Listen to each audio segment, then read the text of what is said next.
Okay. Well. All right. Good afternoon. We're going to get this committee started, and thank you for being here. We do have a quorum, and we're going to get started. Before we start, we're going to have prayer, but that's for all of us who have received those emails of why that we do not give cobras. Cola. It was a cobra. No, it was a cobra. It bit us, and it's still biting us. So whoever can take care of that cola, get that cobra off of our back. Howard, help me out, brother. Just write the check. They'll forgive you. Yeah. Well, I don't know that the rules chair just walked in, so he probably wouldn't get past him. All right. Go ahead and turn them all down today if you want to. Well, let's not get into big discussion. Let's pass it out here and let you deal with it. Okay, would y'all bow for a moment, because we need prayer. Father, thank you for our time together, and we do not take what we do lightly. It's important because it affects people's lives, and we want to do it right and for the best of them and for the state of Georgia. So bless our time together, and may everything bring honor to you, because we ask these things in Christ's name. Amen. All right, thank you. I'm going to, first of all, hear from our floor leader, Nimmer, who is going to bring us. There is a substitute to this bill, and come on to the podium. I call him my leader. I guess he's all of our leaders. And I understand you have an LC 430253 ECS. Are you not on? Let's see now. Test. Okay. LC 430253-ECS. That's it. Substitute to House Bill 421. That's it. Thank you. Go ahead. All right. Thank you, Mr. Chairman, members of the committee, and ladies and gentlemen in the audience. This is the bill dealing with the merger of the two state agencies last year that we handled by creating the Department of Community Supervision. What we originally had done by moving their disability benefits over under the new department was merging State Board of Pardon and Paroles and the Department of Corrections on line 14 and 15, and we had struck those and replaced them with Department of Community Supervision. That was in the original bill, House Bill 421, that we presented last year to your committee, Mr. Chairman. Mm-hmm. After dealing with Ms. Rocker from the agency, we had a fear that we may inadvertently omit some employees from being covered that were still in Department of Corrections or State Board of Pardon and Paroles. And so we went back to state audits after they ran an actuarial on the way the bill was previously written as presented last year, and had them rerun it. There is no financial change to this at all by removing those strikes, and therefore not allowing us any, if you will, cracks for anyone to fall through that we would inadvertently do. This simply just identifies and defines Department of Community Supervision. All right, thank you. And do we have any questions from the committee? If we have no questions, we will entertain a motion. We have a motion. Do we have anyone else here that would want to speak? I'm sorry. He was keeping me in Robert's Rules of Order. Anyone else want to speak to this bill that's here? All right. We have a motion to do pass. Have a second. All in favor say aye. Aye. All against would like sign, so we have none, so it does pass. Thank you so much for coming to retirement. Yes, sir. Thank you, Mr. Chairman, and thank you to we the voted members. that you fund this. Thank you. Thank you. We took it all from education, bro. Okay, I'm going to hear from, I always heard ladies first, but we let Chad do it. So, Chairman Carter, would you come and present your bill? This is another, we have a substitute to that. And Chairman Carter, I believe that is LC 4302. She's on the move.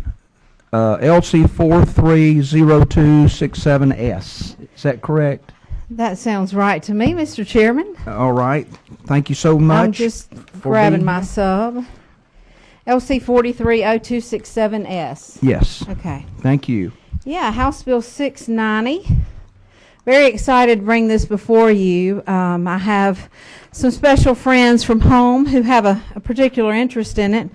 And it's not even necessarily going to affect some of them, but they realize the value of having this bill to pass to benefit them. But what this does is it allows post-certified employees to buy back up to 5 years of credible service to be added to their state retirement time after working for a period of 10 years, or those who are already vested with the state of Georgia. It's elective, of course, by the employee. The benefit, there are several benefits to the state, but as you'll see in the audit report, there's no cost to the state. The employee would pay 100% to buy into it. I'm going to give you an example. One would be if Officer Smith worked for any town police department for 6 years. The officer sought and was hired by state law enforcement as a state law enforcement officer, and the officer did not have any type of local pension or departmental retirement or pension benefits. So the officer chooses to pay to be a member of the POAB, and the police department requires for that employee to have worked for the department for 10 years to receive any benefits. Therefore, he didn't have any. Officer Smith, being a he, let's say, he or she, I should say. After 10 years of service with the state, then Officer Smith may elect to buy back the 5 years of credible service to add to his 10 years, which would give him, of course, 15 at that point to retire. So that's the bill. I would like to share a few of the advantages to the state. One would be if the employee does take this and gets, let's say, 5 years of credible service to the state, the employee would still be leaving at a lower salary because he or she has only worked for the state agency, let's say, for 25 years instead of 30. So if the employee buys, Debbie looks confused. Okay, so employee works for the state of Georgia for 25 years, but has 5 years that he or she can buy back from a former agency, then that employee is going to leave that agency at a lower salary than if he or she worked for the total of 30 years. It also, let's see, it also would keep some of our state employees, our state post-certified officers in the state of Georgia instead of seeking jobs with the federal government, because it is a true benefit to them. But I have a few folks who would like to speak on behalf of the bill, if you'll give them that opportunity, Mr. Chairman. Certainly. Who would you like to go first? And just give us your name and who you're with. Thank you, Chairman Battles. I'm Jamie Steinberg. I work for the GBI, and this was my idea, and I brought to Representative Carter, and we discussed this bill. One of the things and one of the main thoughts for the bill is to attract people from local government or from local sheriff's office, police department that may have an interest in working with the state, GBI, DNR, GSP, and state law enforcement, to come over, and if they've worked 5 or 6 years, to not just basically start back over again if they become a state employee. But again, in my thinking as well, that I wanted the agent to be vested with the state, so they couldn't work for the state of Georgia, buy back 5 years, and then be vested and leave. So there would be a benefit to the state as well, that they had to at least be here 10 years before they were eligible to buy back up to 5 years, have a cap on it as well. So, and again, there are a couple other people that would like to speak if the opportunity is available, but to speak to a couple of individual examples on that. We've had several people that don't want to leave because they know, and they're watching this bill, that have actually had some federal applications out, that we hope to retain here, that we've trained and state dollars have been put into them, and their experience, that would walk out the door. We'd have to go back through that process again, that we've worked so hard through pay parity and other efforts to maintain the best law enforcement for the citizens of the state of Georgia. Thank you very much. Yes, sir. Have someone else to speak? And if you'll give your name and who you represent. Good afternoon. My name is Michael Callahan. I am here on behalf of the Fraternal Order of Police. I'm also employed by the Georgia Bureau of Investigation. Jamie mentioned about it being a recruiting tool. For us, I think it would also be a retention tool. I actually had an agent in my unit yesterday approach me on this bill and told me that he was actually entertaining an offer for another job outside the state of Georgia, but if this bill passed, it would make his decision to stay with the GBI. He's an experienced agent. He is very good at what he does, and it'd be a tragedy to lose him. This would help us retain him. So we would ask for your support in the bill. All right. If you'll just, for a moment, we have some questions, and it may pertain to some who've just spoken. I'm going to Representative Wilkerson. Thank you, Mr. Chairman. I just want to make sure I understand the process. On line 35, it talks about you make the application to the board, and you pay the application and a payment. What payment is that? Is that just an administrative fee? Because in lines 39, we talk about covering the full cost of the actuarial cost. And then in lines 42, we talk about once we receive the application, then we'll let them know how much they need to pay in line 39. So I just want to make sure I understand the process. The payment would be the buy-in from ERS. It's not a, I didn't think, yeah. Certainly. Yeah, and I thought it might be the buy-in at first, but then we don't let them know the buy-in until after they get the application. So I'm just want to make sure I understand the process there. I've spoken with Kelly Moody and the director of ERS on this bill a couple of times through the process before we went through the actuarial study. The process would be, if the bill passes, you would submit your application to ERS. They would then give you a figure. Again, the employee would pay 100%, and if you elected to buy in at that time, that would be the figure you pay to the state of Georgia and then get credit for the time. Okay, is that in conflict with what 35 says? Because it says such application and payment must be made in conjunction with and simultaneously with the member's application for credible service. That's a good point. You want to come look at this bill as he's saying it. I think I understand what you're saying. Yeah. The way I mean, I know how you want it to work, but right now I don't think that says it in that the way line. you said it, I understand what you're saying, because you're saying you have to pay it then, but we don't know the cost yet. We don't know what it is yet. Right, yeah. And according to Ms. Moody, like I said, she said there's not like a cookie cutter formula that she could say this is what it'll cost. You have to submit the application. Then they in turn would give you a price on what it would be to buy back your time. Okay. So do we need to, Mr. Chairman, maybe look at lines 36 through 38? 36 through 38. Yes. Would you suggest an amendment to that, or is that necessary? No payment, I'll just strike the word payment. There's not a payment, it's just an application on the first time. Is that not right? Hello? Hello. And the application, Application goes, there's no payment that goes with that. that is correct. So why don't we strike payment? We can do that. All right. We'll ask Legislative Council if that is good. So we would just strike payment. And payment, I'm sorry. And payment. And we hear from another attorney. Mr. Chairman, that's really not going to work because you're saying such application must be made in conjunction with and simultaneously with the member's application. So that. You're probably going to have to strike that whole sentence if you want to do that. Yeah. Got two things you got to do. Yeah. First thing is going to make application, and number one, and number two, you're going to pay. Exactly. Make application. All right. Then I will entertain a motion. I will entertain an amendment to that if you would verbalize that in a way that we could get that Yes, please. I would move to strike the language at lines 36 through 38 that includes the sentence, such application and payment must be made in conjunction with and simultaneously with the member's application for credible service, semicolon. All right. We have a motion to make that change. We have a motion, and we'll consider it as a second. So, any opposition?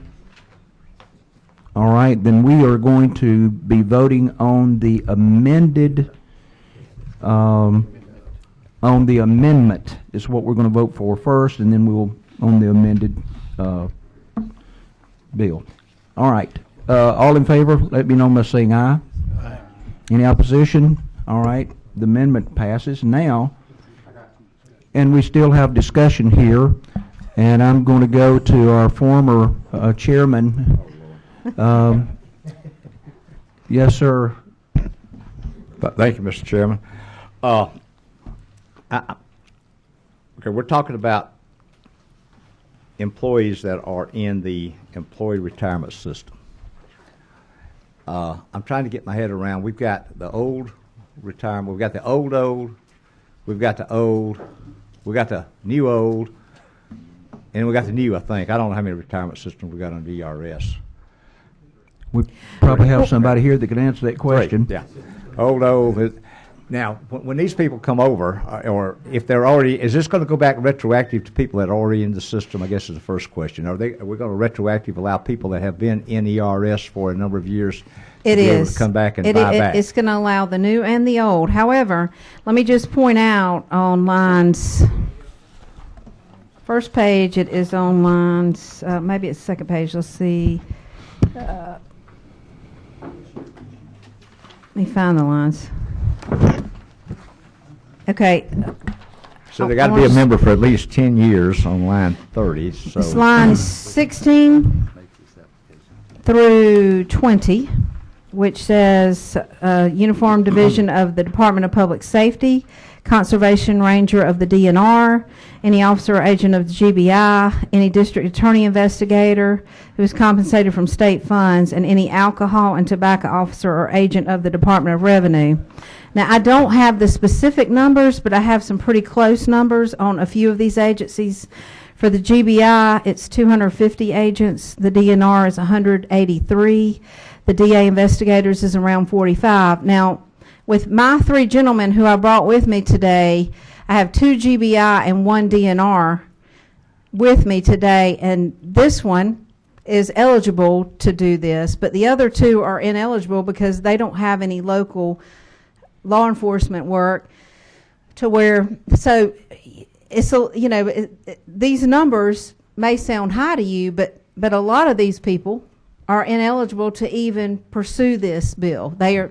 They're not going to have this opportunity. Here's our DNR gentleman here, but if you don't mind, he'd like to speak for a moment. yeah, that'd be fine. I appreciate you bringing this bill, Ms. Carter. I'm not trying to be hard. I'm That's just fine. trying to. Just your name and with the Fraternal Order of Police. I'm also a conservation officer. Okay. 182 actually. We've actually lost one. So our numbers, that's statewide. That's from top brass down. And actually, right now we have not identified anybody that's working right now. So this is a down the road thing. If we have an officer that's working with a county that comes on, that wants to be a conservation ranger, that way, say they're working in Crisp County, the 3 years they served the Crisp County Sheriff's Office, it's not going to be for nothing. They'll be able to buy it back. So this is more or less a recruitment tool and to give those officers credible service for the time that they could, serve the public. So right now, that number 182, that's just a number that's actually working. We haven't identified anybody that it actually affects that has boots on the ground right now. all right. Thank you, Chairman Maxwell. Did you have any other comments? No, I think that was the. I'm just trying to make sure I understand how this is going to work, Mr. Chairman, that if they come in now, they come in from, and they've been a law enforcement officer somewhere else, and they come into the ERS system, they got to be here 10 years. They're going to be under the new system, which the pay-in under the new systems plus the full actuarial costs will probably be less than what it would be under if they were here 25 years now and wanted to buy back, because that's under the old system. They're going to have to probably be, the actuarial costs there would be a lot more, I would think, to buy in. But they got to be here 10 years, and then they can buy up to 5 years. If you've got 3 years at a police department somewhere else, they can buy up to those 3 years if they can afford to pay it. That is correct. And that's the full actuarial cost would be Full paid. actuary on whichever one they come in to, new or old. Right. They'll get Okay. a number, and if that employee chooses to pay it, If they can afford it and can do it, that's fine. If not, then they just have to roll on and keep working. Correct. A little bit. Okay. Thank you, ma'am. you're Thank welcome. you. Thank you. Chairman Benton. Thank you, Mr. Chairman. On line 39, you've got in there that you'll pay to the Board of Trustees an amount determined by the board. To me, that doesn't need to even be in there. To me, it should say pay to the Board of Trustees the full actuarial cost of granting the credible service. In other words, the Board of Trustees, are they going to have anything to do with that? It's going to be the actuary that's going to determine what the amount is. Technically, yes, I'm assuming they would refer out to an actuary, but this kind of authorizes them to do that, to get the full actuarial cost. Kind of just a mechanism. But it says an amount determined by the Board of Trustees. It's not the amount, to me, it's the amount that the actuary is going to say that they owe, not the Board of Trustees. Am I making sense there? You are, and I don't, maybe someone with the ERS could speak a little more directly how this plays. All right, we will, well, Jim, go ahead.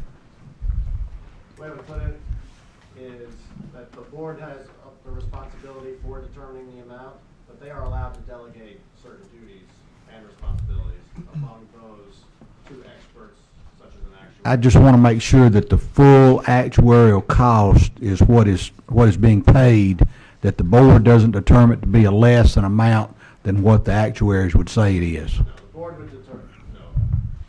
They would take the actuaries. I understand now what the concern is. I don't know that you're asking to strike the language about the board so much as just to make sure that the actuary's recommendation is what is. Okay. Follow-up question, Mr. Chairman. Going back to Chairman Maxwell's question about the retirement, do we need to state in the bill anywhere that to determine which retirement system they come in under? If you're talking about a specific group of employees, would you need to do that? Would that be necessary? Would be my question for that too. If each one of these employees that we've listed, each one of these agencies, is all ERS, then do you need that? Right, this is in the ERS chapter, and it relates to what system they're in. So they're buying into whichever branch of ERS they're in. Okay. Okay, Thank you, Mr. Chairman. all right. Let's see. Chairman Meadows. Thank you.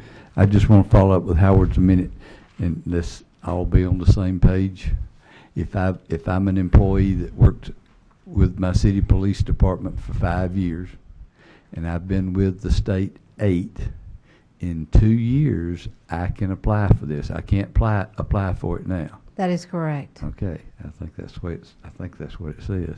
On the other side, if I've been here 25 years, and then I have 5 years with the city police, I can apply for it now, and if I can pay the difference, all of a sudden I have 30 years. That is correct. The savings to the state is that we took you, and you haven't got, and you're gonna. I hope that y'all retire after 30 years. Enjoy yourself somewhere, but that would. Our savings to the state is that we're paying him what he made at 25 years rather than what he or she will be making at 30. Correct. Is that about what this thing does? Mm-hmm. Thank you. Well, it did. Yes, yes, sir, it does. That's correct. All right, thank you. We have Representative Buckner. We're back on line 39, and Okay. I'm sorry to be. That's okay. But- Let's get this thing right. It says pay to the Board of Trustees an amount determined by the Board of Trustees to be sufficient to cover the full actuarial cost. What would it hurt if we just said pay to the Board of Trustees an amount sufficient to cover the full actuarial cost? I mean, does it change it? Does it? Just as kind of a mechanism to make clear that the system is authorized to make this determination. And we can eliminate it, and generally we provide some kind of catch-all at the bottom that says the Board of Trustees shall employ what is necessary to determine the full actuarial cost. But it's essentially stating that you got to pay to the Board of Trustees an amount that they've determined to be the full actuarial cost. But we can eliminate that if the committee so chooses. I'm going to recognize Chairman Maxwell once again. To me, when we got talked about the Board of Trustees, the auditors and everybody else work for the board there. When we're saying Board of Trustees, we're talking about all the guys that work for them. And, you know, to me, I don't have a problem with that. I think that sort of Encompasses it all. Yeah, encompasses. I mean, they're working for the Board of Trustees there. It's just something I think we pretty much use as a standard practice, saying the Board of Trustees is going to determine, and all these other folks work for the Board of Trustees. All right. Okay. Thank you. Do you have a question? Okay. Go ahead. Thank you, Mr. Chairman. On lines 27 through 30, I'm looking at the details here. Make sure I understand this. If I'm a police officer in small town Georgia, and I'm not eligible for defined benefit or defined contribution plan while I'm employed by this small town, but I am in the POAB fund, I've got to be in that fund for 10 years, even when I was in the small town? Is that, as Well, those the two go 10 together? years is the 10 years of service with the state. And that number 2 is 10 years with the state would be what that means. Number 1, though, in some small town Georgia agencies, you're ineligible for this until you've been there, let's say, 10 years. But an employee's been there 5, and so they're ineligible for any of that until they reach 10, so they don't have anything at that time. When you say ineligible to be a part of it and give contributions, or they're not vested in it? Well, they're not vested. What would you say? Come on up, Jamie. All right. He's POAB is what you were asking about, and the reason POAB was in there is strictly elective on the individual officer, whether or not they're a member of the POAB fund. POAB, I put that in there. We talked about that as well. So basically, that would be identified as not to be looked at as a pension plan or a defined benefit. That was the reason POAB was in there. Okay. You do not have to, whether you are or are not a member of POAB, does not affect it. Okay, so POAB, it's just kind of, that's out separate. Forget that. They can be in it, they can not be in it. We're not worried. It does not affect it. So we're saying they don't have a pension plan at small town Georgia, and then the 10 years in, it says this fund, what, we need to specify what fund that is. This acts like ERS. I thought it read like it's the POAB, but. No, it's the ERS. So in the ERS for 10 years. So Now, if they were, okay, so when you say, and it's eligible for a small town's plan, even if they elect not to get in it, that would take them out of this. Is it eligible or participating in? If they had a pension, if they qualified for a pension and got it from a small town, they would not be eligible for this bill. Okay, but if they could have gotten one and chose not to, would they be ineligible for this then? If I chose not to participate, I opted out. okay, if they chose not to, but they were eligible, they would not be able to do this. Okay. Was not eligible. Was not, okay, yeah, was not eligible. Where does it say chose? Let me see.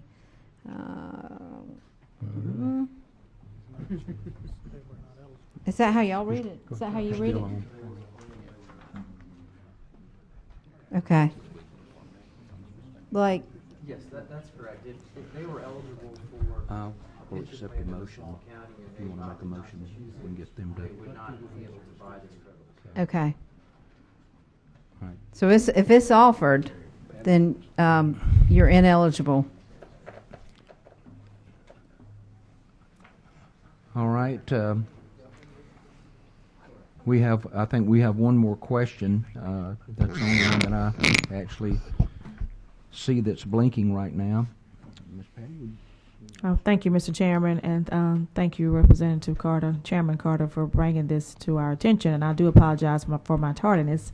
But if you can, just not to go back all the way through, but just kind of share with me a little what prompted you to introduce this piece of legislation. Was there a situation that happened in your district or just someone you knew? Can you kind of share a little bit about My friend why? here behind me, who I grew up with, Jamie Steinberg, he brought this to me. He works for the GBI, and what it does is it allows an employee of the GBI, and there are less than a handful of agencies that are all vested in the ERS, or all involved with the ERS, I should say. They're not quite vested, all of them yet, but it would allow an employee of one of those agencies, after 10 years of service with the state in that agency, would be able to buy up to 5 years of service from the state at full actuarial cost to go towards retirement, so that he or she could retire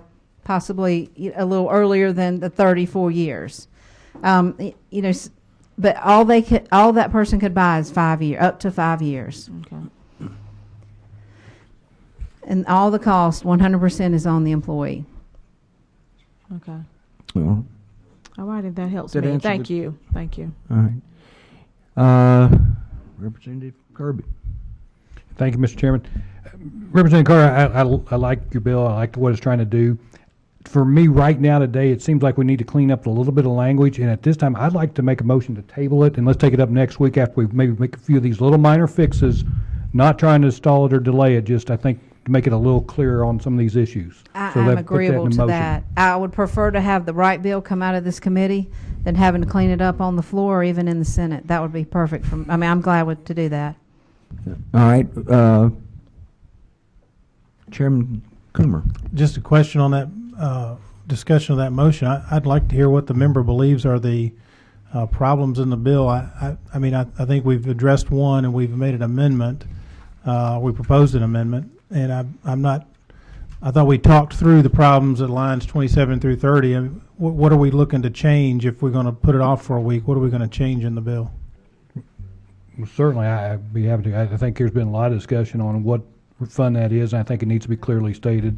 We make sure we write that in a manner that it's clear to everybody. I think we need to clear up a little bit about the POAB to make sure they understand that's separate from this. I don't think, we could sit here for 30 minutes and probably hash out the language now, but I think it'd be a better use of our time just to vote this out next week and make sure we're through the process with another substitute. All right. We have a motion to table this, and so we need to vote on that motion. All in favor of tabling this bill, let it be known by saying aye. Aye. All opposed?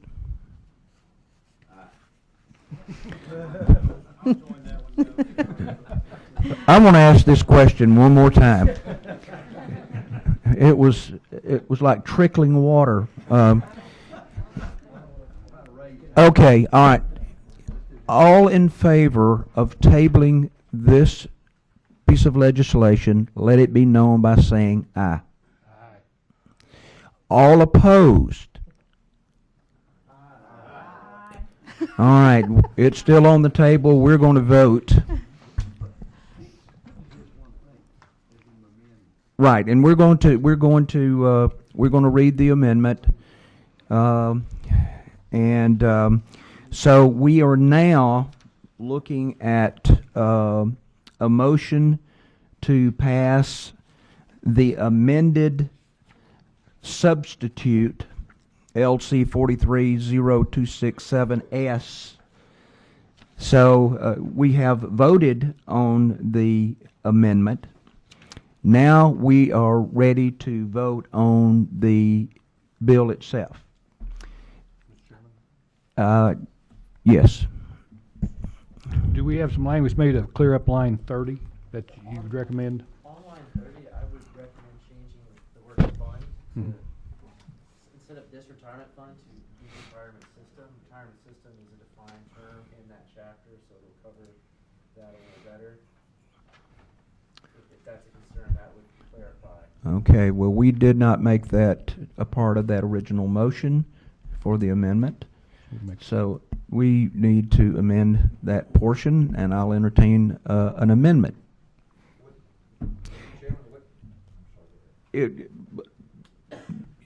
All right. Let council share with us what is the. All right, you're on. Sure. On line 30, it says the member has been a member of this retirement fund for at least 10 years. A better choice would be the retirement system, because retirement system is a defined term for Chapter 2 of Title 47, and it's defined as the employee's retirement system. Correct. So Okay. this retirement fund will become the retirement system. All right. Okay. And so we have a motion for that amendment? So moved. Motion second. All in favor, let me know by saying aye. Aye. All right. So we have successfully gone through this. Now I think we are ready to vote on the amended LC 430267S. I thought we'd never get here. Do we have a motion to do pass? Do we have a motion? Second. All in favor, let me know by saying aye. Aye. Any opposition, same sign, and motion's carried. Thank you. Thank you, Mr. Chairman. Thank you, members. And we love you. Okay, well. Okay, I'm sorry. Huh. All right, Chairman Elps, come forward and share with us. We'll try not to be as kind as we were to Chairman Carter.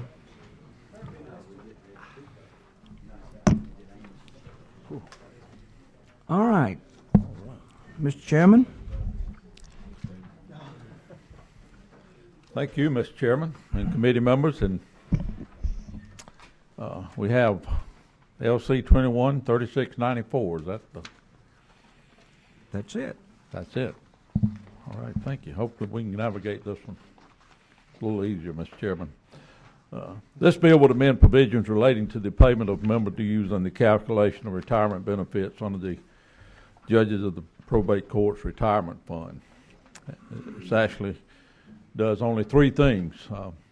In Section 1, it changes the required number of maximum years, changes the required member maximum years of dues payment from 20 to 30 years. In Section 2, it allows active judges that have served beyond the current 20-year maximum to purchase additional years of service up to the proposed 30-year maximum. The cost of the prior service will be the full actuarial cost, therefore there will be no cost to the retirement fund. The purchase of additional credits must be received no later than December the 31st of 2016. And then in Section 3, it increases the maximum number of years used to calculate the retirement benefits from 20 to 30 years. Currently, a probate judge is limited to 20 years of service credits in the retirement fund. Judges that continue to service their county are penalized by not being allowed to earn additional service credit in the probate judge's retirement fund. This bill will allow the judges to continue service as a judge and accrue additional service credits. And then based on the study completed this summer by Buck Consultants, the probate judge's retirement fund has sufficient assets to fund these additional years of service. Therefore, there's no need, or do not need to be an increase in funding. And that's the basic tenets of the bill, Mr. Chairman. We appreciate.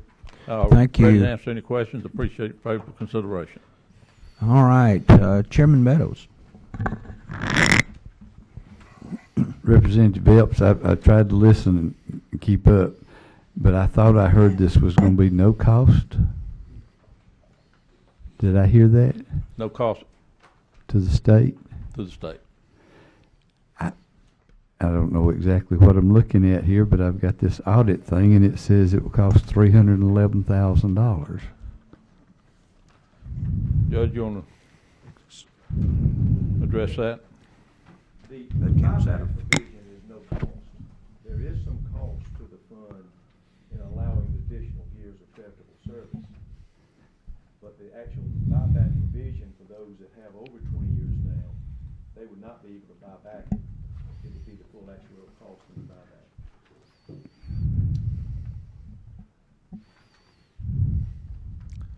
Now, Mr. Chairman, this Judge, Probate Judge Mike Green, from Jones County, that's,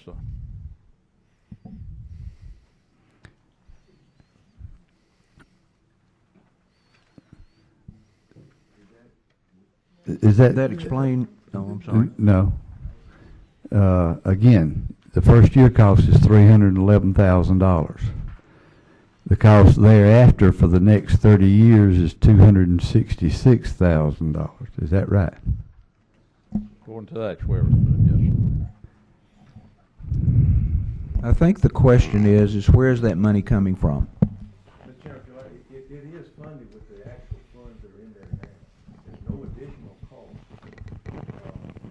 We are fortunate that our fund has the funds to do that. That's the additional cost beyond what the members continue to pay their dues. They've got the money to do it.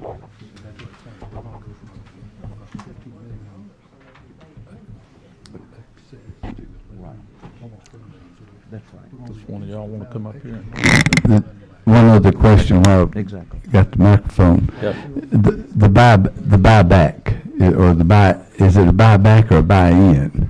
It would be a buyback. It would be for members that are a member now that have over 20 years. It would give them the discretion to buy back up to 10 years if they have that much service credit.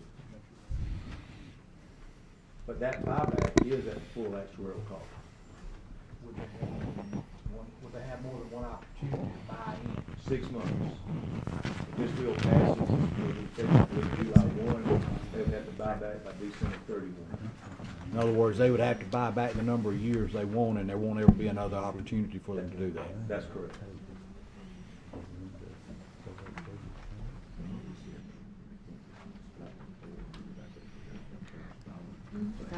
Okay. I was just told that we do not have a copy of of substitute. The sub is not in your packet, so you're looking at something different than exactly. But what happened is when they asked for the substitute, it made no difference in the actual cost of it. The substitute for the bill did not make any actuarial changes. So it's still a free. It is, and as I understand, and that this is coming out of excess money that you have in that fund right now. That's what shows in the study. They actually have in the. I don't have it in front of me. Got it right here. Okay. All right. Would you read that, Mr. Coach? Yeah, on the second page of the October 8, 2015 letter from Greg Griffin, it's got the little chart, and if you look at that top line, unfunded actuarial accrued liability, you see before before legislation, you got $15 million, but it's in parentheses. That means that's $15 million more than's needed to fund that. And we're going to drop it down afterwards to right at $12 million, so there's $3.4 million that's going to come out of the fund to pay the cost, but it's where there's more than enough in there to actually fund it, because it's kind of backwards where they call it unfunded, which we're used to dealing with, and this is one that actually has got more than enough money in there to take care of it. Exactly. All right. I don't even know where to go to. This thing is lighting up everywhere. I'm going to come back to.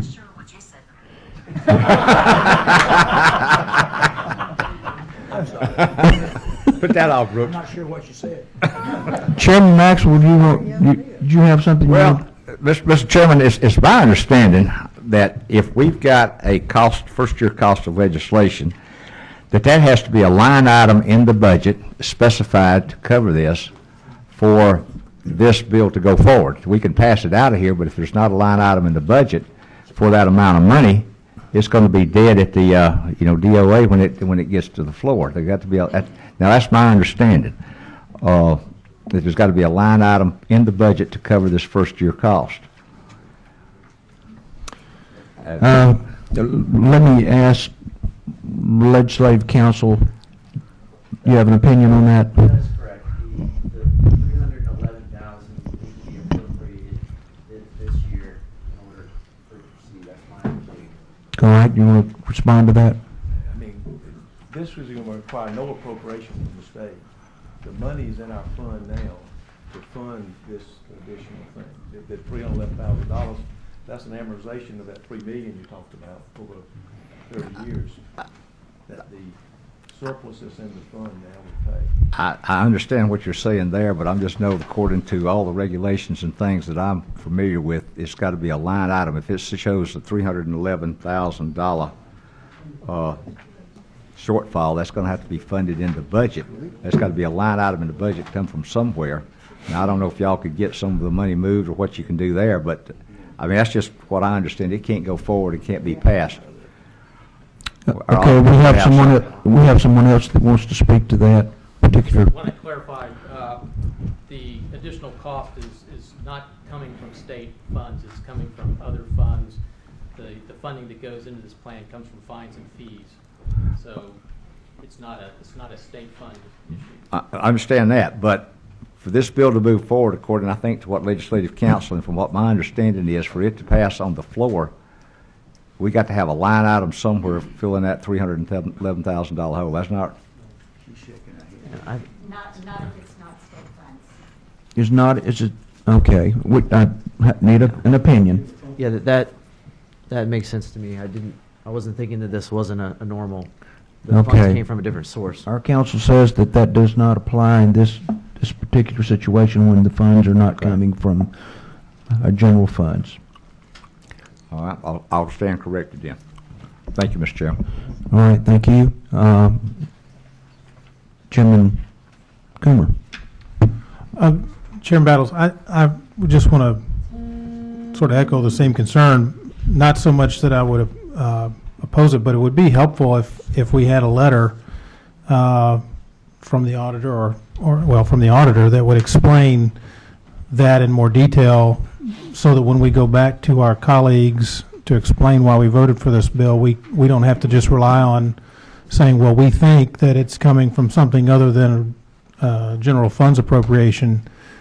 I think, we've had issues in past years with a lack of clarity in some of these letters, and I think this is a good example of where we need a little more detail in the letter that would help make this process easier. That's my only comment.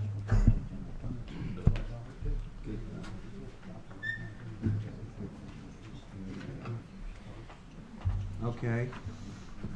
All right, we're going back to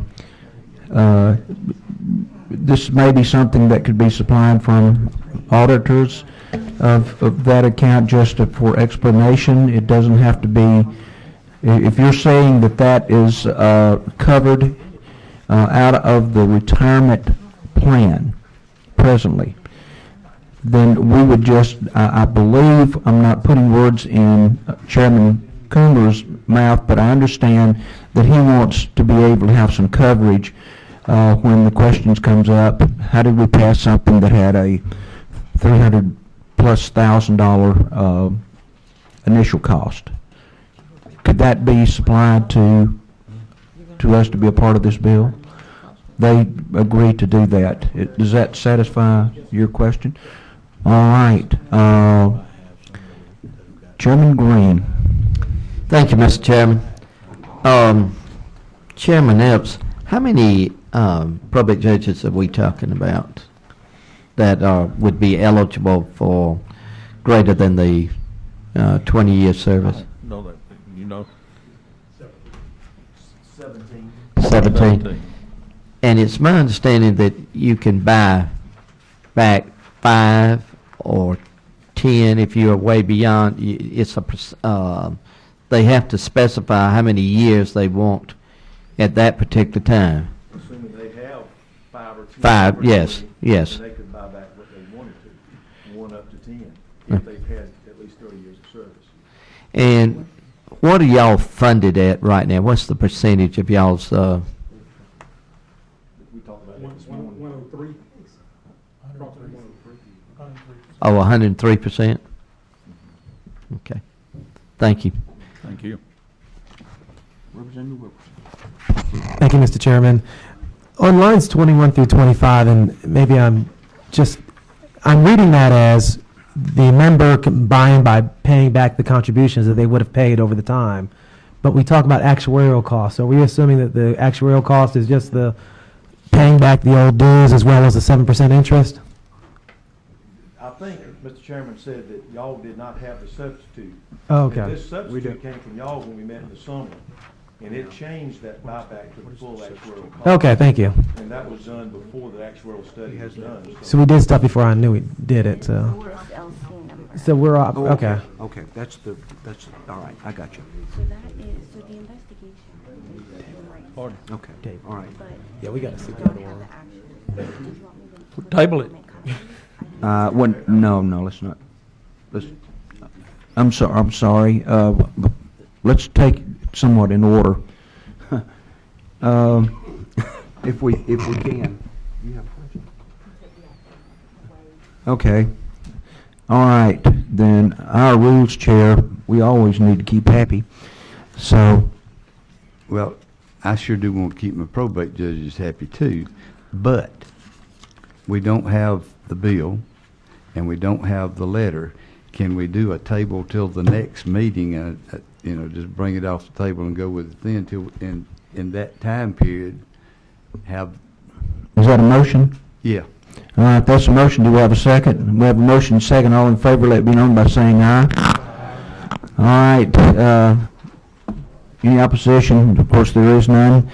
We will put you on next time, and we'll have a copy for us to look at. I did have the new LC number, but we'll wait until next week to get that done. And by that time, we should have the letter. All right, thank you. I'm almost afraid of the next one. Is Representative Fleming still here?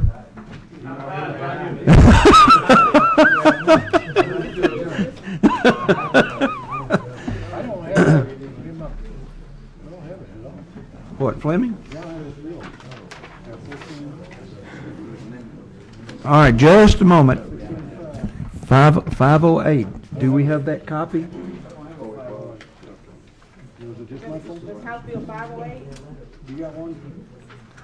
All right. They just missed my folder. Oh, okay, I'm sorry. All right. This is House Bill 508, and we're just dying to hear from you. Thank you, Mr. Chairman. Members of the committee, House Bill 508 simply does one thing. On line 13, it changes the eligible retirement age for appellate court judges, the Court of Appeals and the Supreme Court, from 65 to 60. 95, 96, 7% of the state courts and state court judges, state level judges in the state of Georgia retire at age 60. All the Superior Court judges in Georgia can retire at age 60. What this would do is make the two appellate courts, the Court of Appeals and the Supreme Court, 22 other judges able to participate in the retirement system under the same rules as all the Superior Court judges do, and bring uniformity to that system. That's all the bill does. The thought process behind this is, number one, uniformity, as I've mentioned, and number two, if you would notice this morning when the three appellate court judges that walked in last, the newest appointees from Governor Deal, they were all relatively young, certainly younger than me, I would say in their 30s and 40s. There's a trend there with the judges that are coming onto the appellate courts for being younger. There is never a lack of people who want to be a judge. What you always want, though, is a desire from the best practitioners to desire for that post, so our judges are the best that we can get. Usually, quite often, a judge who leaves at that level, who leaves a practice, is often taking a pay cut. Now, that's okay. We never would be able to pay enough at the state level to judges to do that. But the retirement system has always been pretty good for our judges in the state of Georgia. If you are 30-something years old and Governor Deal puts you on the Court of Appeals or the Supreme Court, quite often folks will give 20 or 15 years of service to the state of Georgia. And then at age 60, they would be able to retire like a Superior Court judge can and go back and have maybe 10 or 15 more years, depending on your health, of a law practice. So that's the incentive here, is uniformity, and also bringing that retirement age in line with the reality of the age of our judges that are being appointed to the appellate courts today. There is a financial impact to it. You have the study there in front of you. It's, as I have asked Chairman Maxwell and Chairman Battle to school me on these retirement things, because I've not done hardly any of these bills in my day, about $400,000 or a little more would be needed in this year's budget. Chairman Battles asked me to have a meeting with Chairman England. We did that this week to get his approval on this. Myself and Chairman Weldon, who's a sponsor on the bill, who was going to be here today but had to go back to his district for an urgent matter. We met with Chairman England. He gave us a thumbs-up approval to move ahead with this bill because, as you can read right there in Section 2, if it is not funded through the Appropriations Committee, it would be null and void and dead even if we passed it. So, Mr. Chairman, that is basically what the bill does. I would be happy to try to answer any questions members of the committee may have. Thank you, and I got that same message from Chairman Engel. Yes, sir. He told me to tell you. He did. All right. Chairman Benton. Thank you. Is there any vesting? In other words, do they have to be a judge for so many years before they're vested in the retirement system? I think Representative Coomer, who has helped me with this, was also, Chairman Coomer was talking with me about that, and as I understand, there is some vesting required, and I want to make sure I get that number right. Chairman Coomer, can you help me with that one? 10 years. 10 years. 10, okay. To vest, yes, sir. Is that 10 years full retirement or just 10 years to get started? I think if you stay longer, you get better. Am I right on that? I know it's that way with Superior Court judges. Chairman Coomer, can you?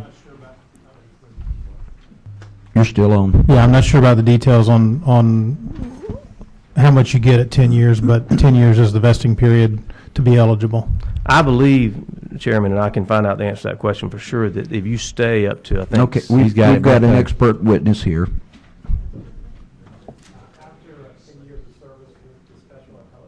Can't hear you. You might want to come up and. 10 years is 75%. After 10 years of service, it caps at 75. Additional service doesn't get treated. Okay, so then it is unlike the Superior Court where if they stay longer, they can do better. His answer was it caps at 75% after 10 years of service, and you cannot get any improvement. Mm-hmm. All right. Chairman Benton, did you have another question? Did you have another question? All right, any other questions by the committee? All right, then I would entertain a motion. Have a motion and a second. All in favor, let it be known by saying aye. Any opposition, like sign. Motion's carried. And I don't believe that there's any other business to be taken up. Okay, hold on. Chairman Benton. We've got several people here from the ERS system. Oh, that's right, you did say that. Yes, would you make your way up to the, yes, I think that would be an excellent thing to happen. Cobras, that's Cobras, not...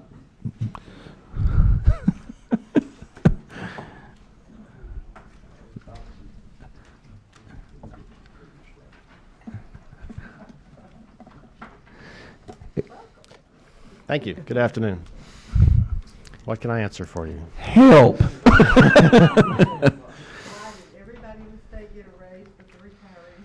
Oh, I'm sure I can't answer that one, man. I'm getting emails constantly, and I need to know to have an answer before I go back home.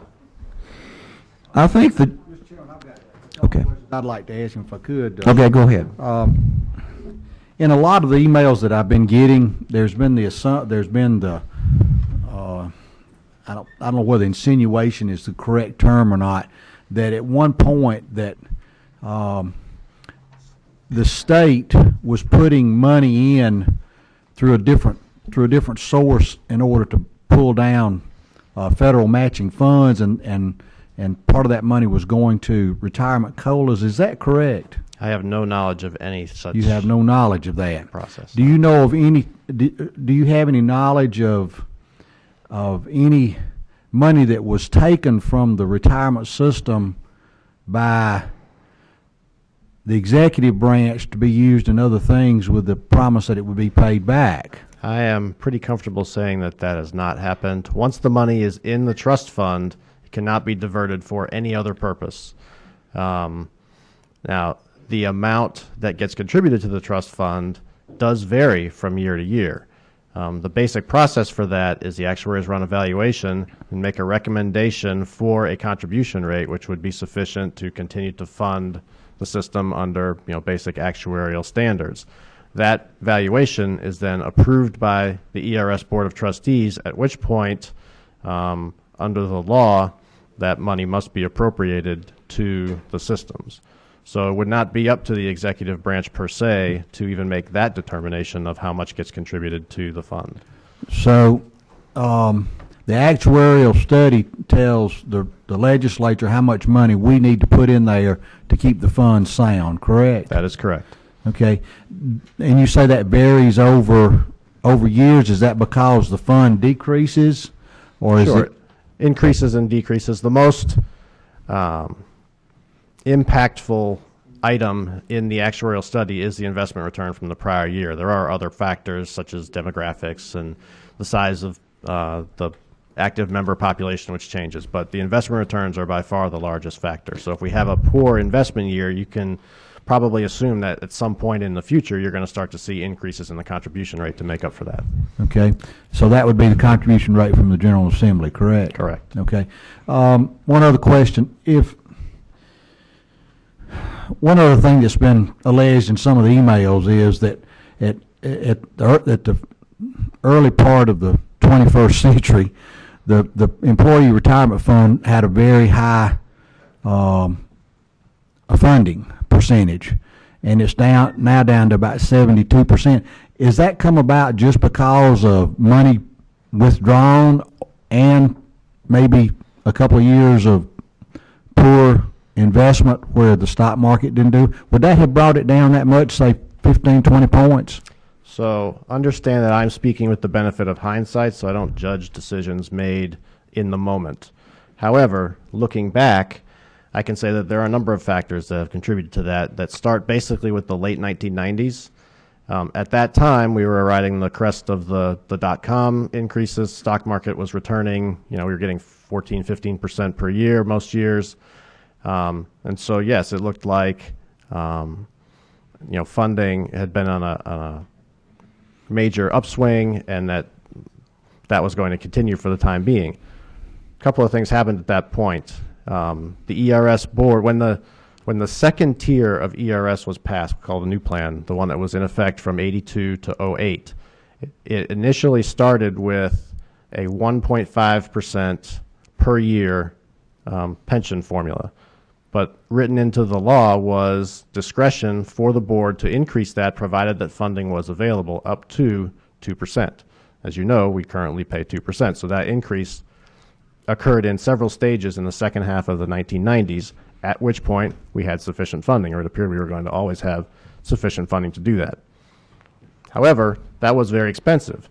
It was done on a retroactive basis, so anybody in the new plan, when they made a change in, say, 1997, if somebody had been hired in the new plan in, say, 83, all of their service, including the service from 83 to 97, would have been bumped up from the 1.5% to the eventually 2% rate. So that's very expensive. That was a 33% increase in the benefits.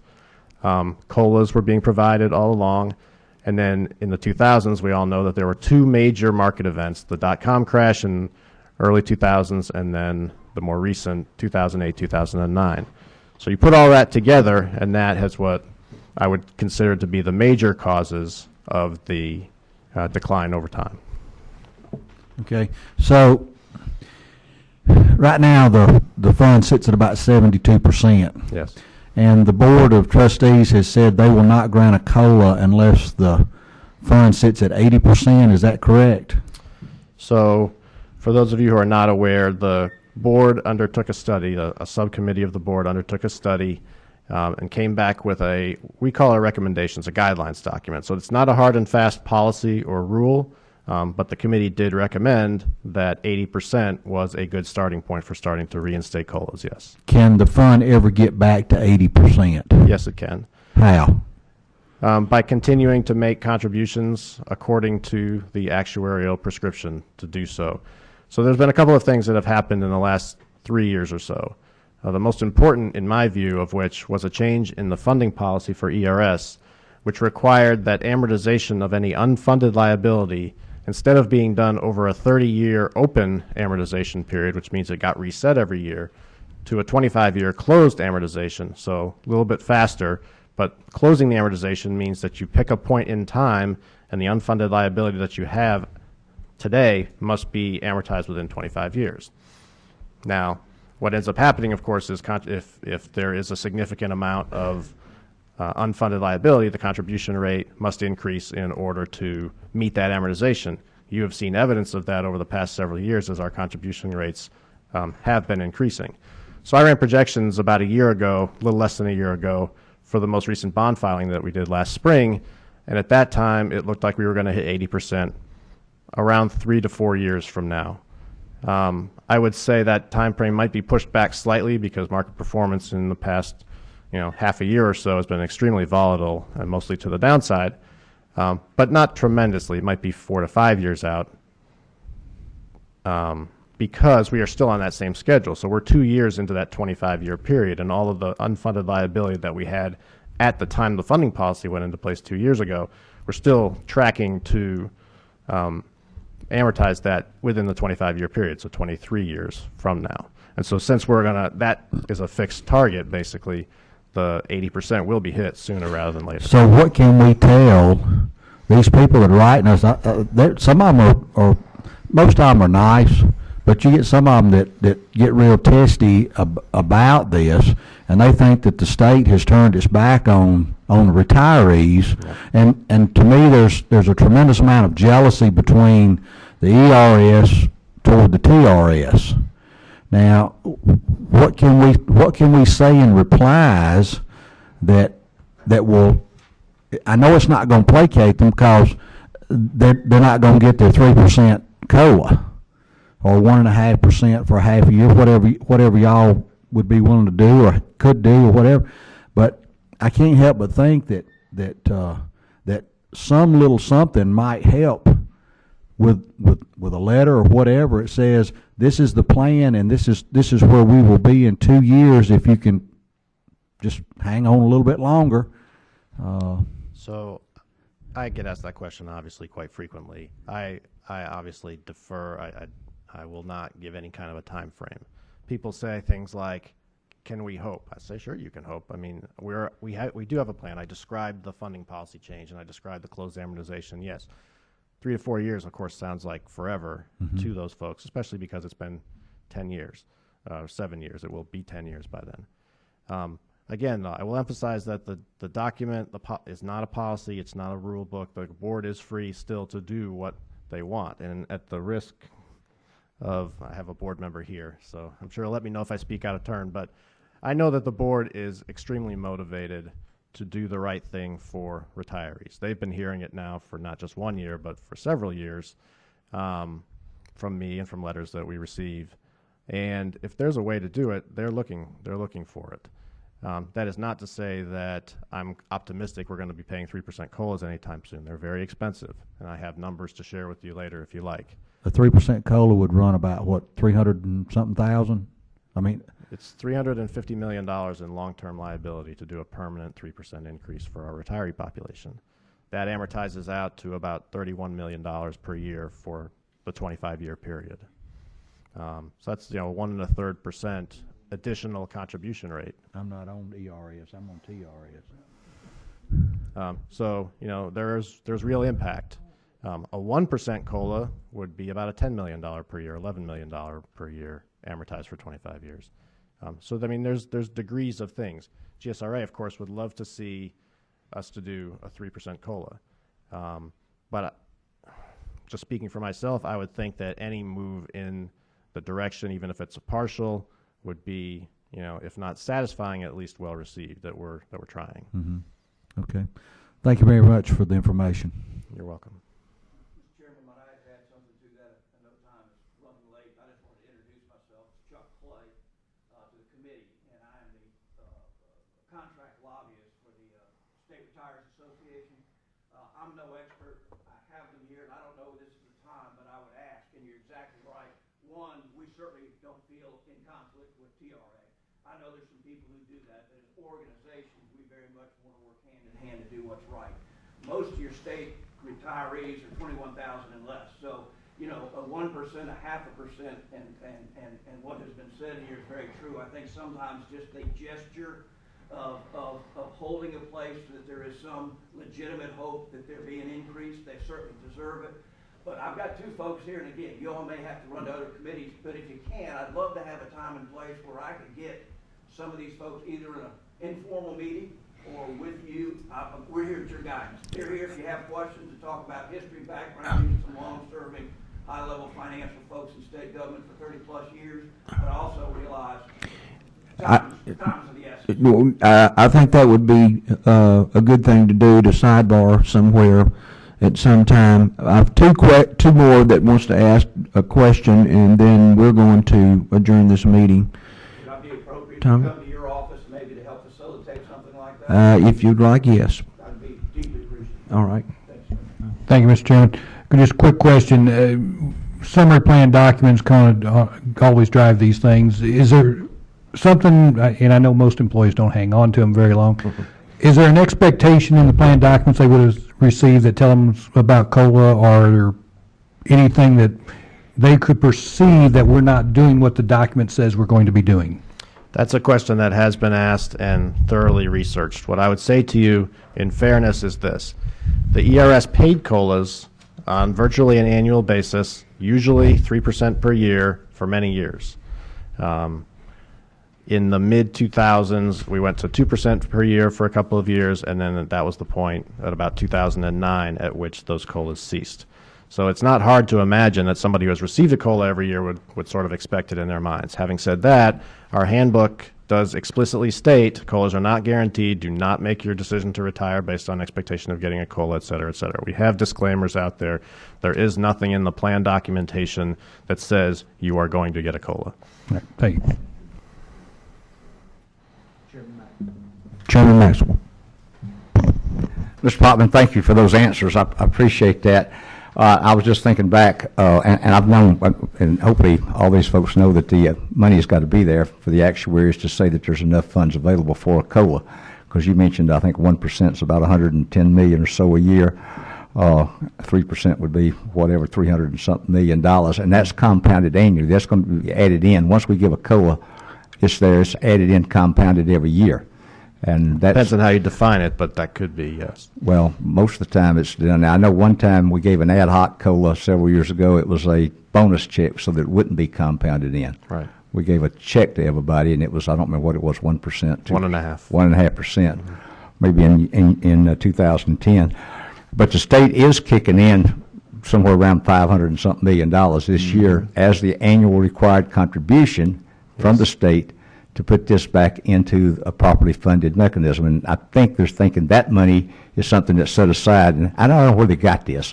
I mean, the people that's running this group that's sending this information out should know where the money's coming from. I mean, they're supposed to be financial folks that's been around for a long time. They should understand that this is something that's the annual required contribution. It's not going in there for COLAs or anything else. That's what the actuary says we've got to put in the fund to keep the fund at a position so that our bond rating is going to be maintained with a good bond rating, is my understanding. But it's not set aside for COLAs. So that's a lot of money right there, $500 and something million. Just for the ARC, I think it's going to have to be put in the 17 budget. But thank you for your time, sir. You're welcome. Again, yes, thank you. And I think that we're going to try and get some information and get it somewhat compressed down to something that the recipients of the retirement fund we can respond to. If we tried to give them all the information that we've heard this afternoon, they just go away as confused as we are. So I think that once we can get that, we can respond to them in a way that doesn't put them into a panic mode. Anytime that you talk about retirement, they say, is our retirement going to crash like some other states have? And so we want to keep them assured that it's going to be safe and sound for them. Thank you so much for coming and sharing this with us, and we'll meet again. Get you some written information too, in response that you can maybe distribute, and hopefully just background history. Great. Thank you so very much.